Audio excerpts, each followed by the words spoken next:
Ramnagar bus stand के पास Raju paneer roles की ठेली खड़ी है। ठेली पर राजू साफ सफाई करते हुए और तवे पर तेल डालते हुए खुद से लंबी बातें कर रहा है।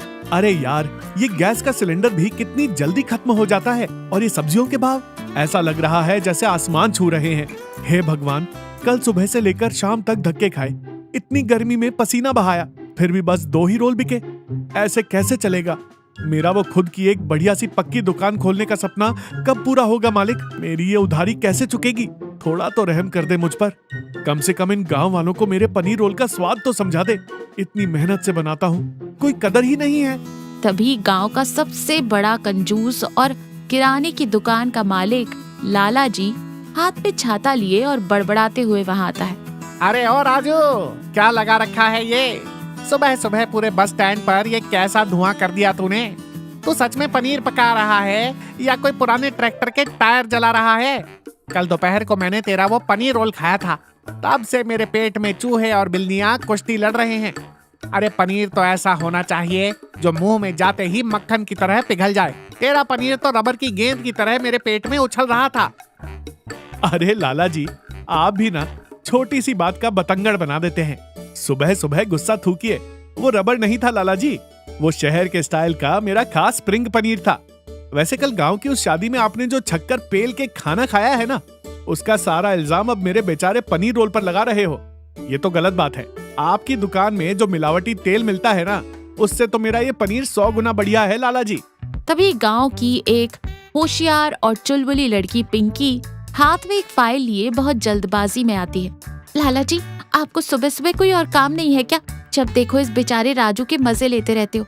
राजू, तू इनकी बातों पर ध्यान मत दे, जल्दी से मुझे एक बढ़िया सा रोल बना कर दे। आज मुझे कैसे भी करके टाइम पर शहर पहुंचना है। बहुत बड़ी कंपनी में मेरा इंटरव्यू है। अगर ये नौकरी लग गई ना राजू, तो मेरी पूरी लाइफ सेट हो जाएगी। मेरे घर की सारी परेशानियां भी दूर हो जाएंगी। बस आने ही वाली होगी, तू थोड़ा जल्दी हाथ चला। अरे पिंकी जी, आप हुक्म तो कीजिए, मैं पनीर की बारिश कर दूंगा। आप आज इस राजू के हाथ का ये स्पेशल रोल खाकर जा रही हैं ना, लिख कर ले लीजिए। उस इंटरव्यू में आपकी नौकरी पक्की है। ये लीजिए आपका गर्मा गर्म स्पेशल पनीर रोल। राजू जल्दी से रोल बना कर देता है।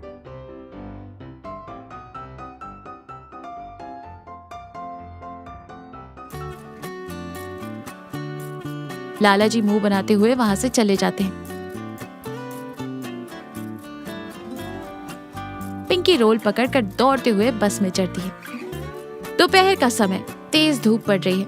राजू उदास होकर अपने ठेले पर बैठा है। तभी उसका दोस्त गांव का टेलर गगन वहां आता है। क्या हुआ राजू भाई? आज तेरा चेहरा ऐसे क्यों उतरा हुआ है जैसे बिना नमक की दाल हो? तेरे पनीर रोल की तरह तेरा धंधा भी ठंडा पड़ गया क्या? सुबह सुबह लाला जी क्या ताने मार रहे थे तुझे? मैंने दूर से देखा था। हाँ यार गगन, मुझे तो कुछ समझ ही नहीं आ रहा। मैं सुबह 4 बजे उठकर इतनी मेहनत से सब कुछ तैयार करता हूँ, लेकिन लोग मेरे रोल खाकर खुशी नहीं दिखते। लाला जी उसे रबर कहते हैं, और बाकी लोग एक बार खाते हैं तो मुड़कर मेरी ठेली की तरफ देखते भी नहीं। मेरी किस्मत ही खराब है या मेरे हाथ के स्वाद में ही कोई कमी है? मैं तो सोच रहा हूँ ये ठेली बंद कर दूं। देख राजू, मैं तेरा दोस्त हूँ और तुझसे झूठ नहीं बोलूंगा। तू खाना बहुत बढ़िया बनाता है। तेरे रोल में नमक, मिर्च, मसाला सब एकदम परफेक्ट होता है, लेकिन उसमें वो जादू नहीं है। लोग तेरे खाने से जुड़ नहीं पा रहे हैं भाई। खाने में सिर्फ सब्जियां और मसाले डालने से बात नहीं बनती। उसमें एक इमोशन होना चाहिए, एक एहसास होना चाहिए। लोगों को ऐसा लगना चाहिए कि वो सिर्फ एक रोल नहीं खा रहे, बल्कि एक फीलिंग को महसूस कर रहे हैं। कुछ ऐसा सोच, कुछ ऐसा स्पेशल मसाला बना जिसमें तेरा प्यार झलके, तभी लोग खींचे चले आएंगे। गगन राजू के कंधे पर हाथ रखकर चला जाता है। राजू गहरी सोच में पड़ जाता है। इमोशन, स्पेशल मसाला, प्यार, ये सब मसालों में कैसे आता है यार? उसे अचानक अपनी दादी की कही हुई बात याद आती है। राजू बेटा, खाने में असली स्वाद बाजार के मसालों से नहीं, बल्कि बनाने वाले के दिल से आता है। अगर तू खुशी और प्यार से खाना बनाएगा तो खाने वाला भी खुश हो जाएगा। अरे हाँ, दादी हमेशा सही कहती थी। मैं भी ना हमेशा अपनी उधारी, अपनी परेशानी और टेंशन के बारे में सोच सोचकर खाना बनाता हूँ। मेरी वो टेंशन मेरे खाने में चली जाती है। कल से ऐसा बिल्कुल नहीं होगा। मैं अपने खाने में अपनी खुशी और अपना प्यार मिलाऊंगा। मैं अपना खुद का एक स्पेशल खुशी वाला मसाला बनाऊंगा।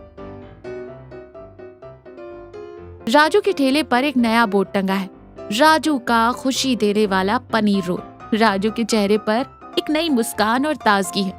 उसने रात में पुदीना, थोड़ी सी चीनी और कुछ खास मसालों को मिलाकर एक नया सीक्रेट मसाला तैयार किया है। लाला जी छाता घुमाते हुए वहाँ आ धमकते हैं। ये क्या नया नाटक शुरू कर दिया रे राजू? बोर्ड बदल दिया रातों रात। खुशी देने वाला पनीर रोल। अरे पनीर रोल खाने से पेट भरता है, ये खुशी कैसे मिलने लगी? क्या अपने पनीर में कोई हंसाने वाली गैस भर दी है तूने, या कोई जड़ी बूटी मिला दी है? लाला जी, आप हर रोज मुझे डांटते हैं, मेरी कमियां निकालते हैं, लेकिन आज सिर्फ एक बार मेरा ये नया मसाले वाला रोल खाकर देखिए। ये मैंने खास आपके लिए बहुत प्यार और दिल से बनाया है। अगर आज आपको ये पसंद नहीं आया ना लाला जी, तो कल से मैं अपनी ये ठेली यहाँ से हमेशा के लिए हटा दूंगा। राजू प्यार से मुस्कुराते हुए ताजा रोल बनाता है, अपना नया मसाला छिड़कता है और लाला जी को देता है। लाला जी शक की निगाहों से उसे देखते हैं और पहला बाइट लेते हैं। जैसे ही वो चबाते हैं, उनके चेहरे का सारा गुस्सा, सारी चिड़चिड़ाहट एकदम गायब हो जाती है। अरे ये क्या है? सच में इसमें कोई जादू है रे राजू? इसे खाते ही न जाने क्यों मुझे मेरे बचपन में मेरी माँ के हाथ का बना खाना याद आ गया। वो हल्का सा मीठापन, ये तीखापन और पुदीने की वो ताजी खुशबू। मेरे सीने में जो हर वक्त जलन और गुस्सा रहता है ना, वो एकदम शांत हो गया है। मन को बहुत सुकून मिल रहा है। कमाल कर दिया तूने राजू। लाला जी पूरा रोल मजे से खा लेते हैं और जेब से थोड़े पैसे निकालकर राजू को दे देते हैं। ये ले पैसे रख और कान खोल कर सुन। कल सुबह मेरी दुकान खुलने से पहले मेरे लिए 2 रोल पैक करके भिजवा देना। तूने तो आज सच में मेरे दिल पर जादू कर दिया यार। और ये कहकर लाला जी चले जाते हैं। वाह रे मेरे मालिक, इस गांव में सबके काम में नुक्स निकालने वाले लाला जी को अगर मेरा रोल पसंद आ गया, तो समझो मेरा ये प्यार वाला मसाला पास हो गया। अगले दिन शाम का समय, गगन ठेले के पास खड़ा रोल खा रहा है। तभी पिंकी वहाँ पैदल चलते हुए आती है। उसका चेहरा उतरा हुआ है, आंखों में आंसू है और वो बहुत उदास लग रही है। अरे पिंकी जी, आप ऐसे उदास क्यों हैं? क्या हुआ शहर के उस बड़े इंटरव्यू का? हमेशा की तरह आपके लिए एक स्पेशल रोल लगा दूं? मुझे बिल्कुल भूख नहीं है राजू भैया, मेरी तो किस्मत ही फूट गई। मेरा सब कुछ बर्बाद हो गया। तुम्हें पता है मैंने उस दिन इंटरव्यू के लिए कितनी मेहनत की थी, रात भर जाग कर पढ़ाई की थी, लेकिन रास्ते में हमारी बस का टायर ही पंचर हो गया। मुझे पहुंचने में लेट हो गया और उन लोगों ने मुझे ऑफिस के अंदर तक नहीं जाने दिया। उन्होंने वो नौकरी किसी और को दे दी। मेरे पापा की तबीयत ठीक नहीं रहती। मैंने सोचा था ये जॉब मिलेगी तो घर के सारे दुख दूर हो जाएंगे। अब मैं क्या करूं राजू, मुझे कुछ भी समझ नहीं आ रहा। अरे पिंकी, इसमें इतना रोने वाली क्या बात है?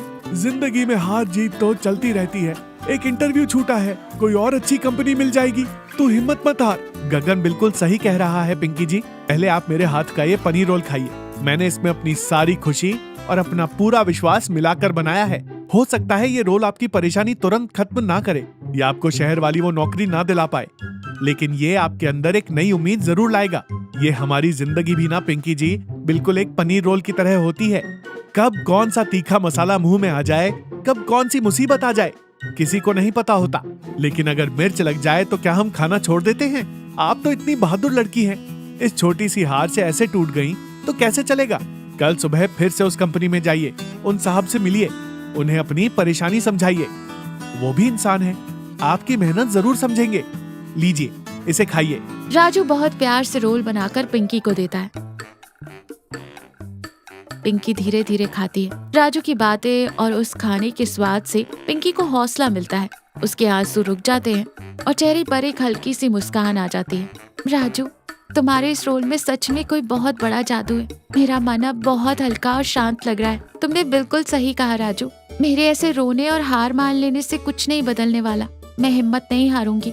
कल सुबह मैं सबसे पहले बस पकड़कर शहर जाऊंगी और उस ऑफिसर से फिर से रिक्वेस्ट करूंगी। मैं उन्हें अपना टैलेंट दिखाकर ही रहूंगी। ये हुई ना बात, यही तो जज्बा चाहिए। हार को कभी आसानी से मत मानिए। ऑल द बेस्ट पिंकी जी। कुछ दिनों बाद अब राजू का ठेला गांव में बहुत मशहूर हो गया है। लाला जी और गगन ठेले के पास बैठकर बातें कर रहे हैं। तभी एक बहुत बड़ी और महंगी कार वहाँ आकर रुकती है।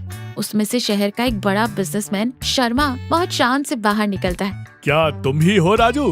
भाई शहर तक तुम्हारे नाम के चर्चे सुन लिए मैंने। सुना है तुम्हारे रोल खाने से बड़े इंसान का मूड बदल जाता है और मन को भारी शांति मिलती है। मैं एक बिजनेसमैन हूँ, दिन भर व्यापार और मीटिंग्स की टेंशन में रहता हूँ। जरा मुझे भी अपना एक रोल खिलाओ, मैं भी तो देखूं तुम्हारे इस खुशी वाले मसाले में कितनी ताकत है। राजू मुस्कुराते हुए बड़े प्यार से उसे एक रोल देता है। शर्मा जी रोल खाते हैं और आंखें बंद करके उस स्वाद में खो जाते हैं। अद्भुत, लाजवाब। ये सिर्फ एक डिश नहीं है राजू, इसमें एक सच्चाई है, एक मेहनत है और सबसे बड़ी बात एक अपनापन है जो आजकल बड़े होटलों में नहीं मिलता। मेरी बात ध्यान से सुनो राजू, तुम बहुत टैलेंटेड हो। इस छोटे से गांव की धूल मिट्टी में अपनी जिंदगी क्यों बर्बाद कर रहे हो? तुम कल ही अपना सामान पैक करो और शहर आ जाओ। मेरी कंपनी ज्वाइन कर लो, मेरे नए 5 स्टार होटल के हेड शेफ बन जाओ। तुम मुंह से जितना पैसा मांगोगे मैं तुम्हें उतनी सैलरी दूंगा। रहने के लिए एसी वाला कमरा और घूमने के लिए बड़ी कार दूंगा। बोलो क्या कहते हो? शर्मा का इतना बड़ा ऑफर सुनकर गगन और लाला जी हैरान रह जाते हैं। तभी पिंकी दौड़ते हुए आती है। राजू मेरी नौकरी लग गई। बिल्कुल वैसा ही हुआ जैसा तुमने कहा था। मैं वापस गई, उनसे रिक्वेस्ट की, उन्होंने मुझे एक और चांस दिया और मैंने वो इंटरव्यू पास कर लिया। मैं बहुत खुश हूँ राजू।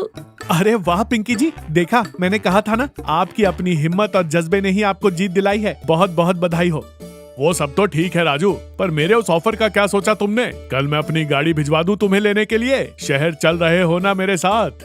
कुछ पल शर्मा जी को देखकर फिर लाला जी, गगन और पिंकी की तरफ देखता है और फिर अपनी उस पुरानी ठेली को बड़े प्यार से हाथ लगाकर कहता है, शर्मा जी आप बहुत बड़े आदमी हैं। अगर मेरी कोई बात बुरी लगे तो मुझे माफ कर दीजिएगा। आपने वो जो शहर, वो एसी वाला बड़ा होटल और वो लाखों की सैलरी की बात कही ना, वो सब सुनने में किसी हसीन सपने जैसा लगता है। बहुत अच्छा लगा सुनकर। लेकिन अभी आपने खुद कहा कि मेरे इस पनीर रोल्स में अपनापन है। वो अपनापन इस गांव के लोगों के प्यार और गालियों की वजह से ही आता है सर। रोज सुबह जो लाला जी मुझे डांटते हैं, गगन जो मेरे साथ मजाक करता है, पिंकी जी जो अपनी सुख दुख की बातें मुझसे शेयर करती हैं, मेरी असली खुशी, मेरा वो असली जादुई मसाला इन्हीं सब में बसा हुआ है। अगर मैं शहर आ गया तो मैं सिर्फ एक मशीन बनकर रह जाऊंगा जो आपके होटल में पैसे के लिए रोल बनाएगी। मुझे वो सुकून, वो प्यार और ये सीधे साधे इंसान वहाँ कभी नहीं मिलेंगे।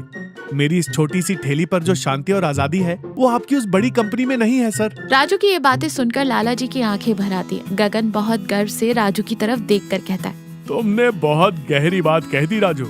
तुमने सिर्फ खाने का ही नहीं बल्कि जिंदगी का भी सबसे बड़ा मसाला खोज लिया है। असली खुशी पैसों में या बड़े ओहदों में नहीं होती, वो तो उस काम में होती है जो हम दिल से करते हैं और उससे दूसरों को जो खुशी मिलती है वही हमारी असली कमाई होती है। तुम्हारी इस सोच और तुम्हारे इस गांव को मेरा सलाम। फिर मुस्कुराते हुए अपनी गाड़ी में बैठकर चले जाते हैं। लाला जी अपनी आंखें पोंछते हुए कहते, अरे पगले राजू, तूने तो सिर्फ अपने खाने से नहीं, अपनी इन मीठी बातों से भी हमारा दिल जीत लिया। चल चल, ये सब सेंटिमेंटल बातें छोड़ और कान खोल कर सुन। कल सुबह मेरे रोल में अगर पनीर का एक भी टुकड़ा कम दिखा ना तो इस छतरी से तेरी पिटाई कर दूंगा, समझ गया? लाला जी की बात पर वहाँ खड़े सभी लोग जोर जोर से हंसने लगते हैं। राजू भी बहुत ही खुशी और नए जोश के साथ अपनी ठेली का गैस फिर से जलाता है। तो देखा, सच्ची खुशी बहुत सारे पैसे कमाने या ऊंचे रुतबे में नहीं होती, अपने काम से प्यार करने, उसे पूरी ईमानदारी से करने और उसके जरिए दूसरों में खुशियां बांटने से ही जिंदगी में असली सुकून और संतुष्टि मिलती है।